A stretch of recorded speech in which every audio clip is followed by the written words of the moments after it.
Today's podcast is about dysfunctional families and the holidays. Since the holiday season is officially upon us, I thought it'd be a good time to talk about dysfunctional families and holidays. The holiday season is supposed to be a joyful time of year and spent with those you love the most. Instead, for people with dysfunctional families and in-laws, it's the most dreaded time of year.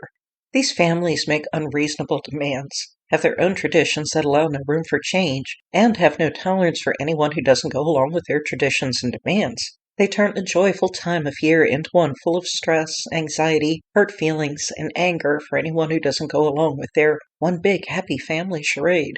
Clearly, this is very common with narcissists, but those who are simply dysfunctional can behave in the same way.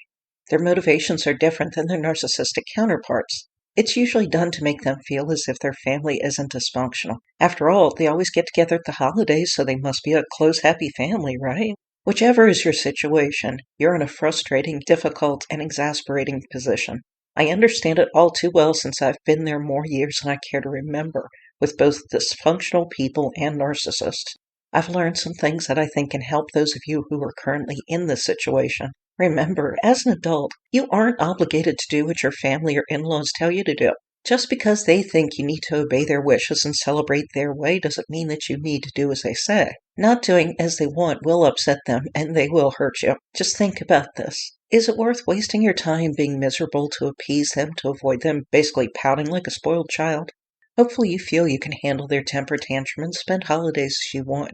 If you do, chances are you're going to feel guilty and hurt when they're mad at you, since that's normal. When it happens, though, just remind yourself that you are a grown adult, and no one has the right to dictate how you spend your holidays. If you opt not to spend your holidays with these people, then be sure to do something you enjoy doing. Spend the day with friends instead of family. Go on a trip. Start your own traditions that don't involve them. If you don't feel you can avoid doing what your dysfunctional family and in-laws want you to do, though, hope is not lost. Rather than do everything they want, set some boundaries.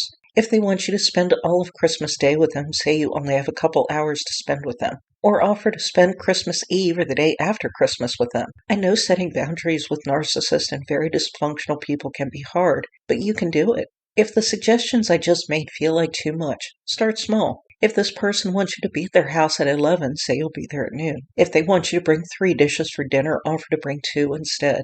Moves like this are small but significant. They help you to take back some of your power. Often those small steps lead the way to setting bigger boundaries with confidence. I also learned that after years of ridiculous holiday expectations of demanding and dysfunctional people, I absolutely detest holidays no matter what I try to do to enjoy them. The narcissist and dysfunctional people in my life ruined almost all of the holidays of my adult life.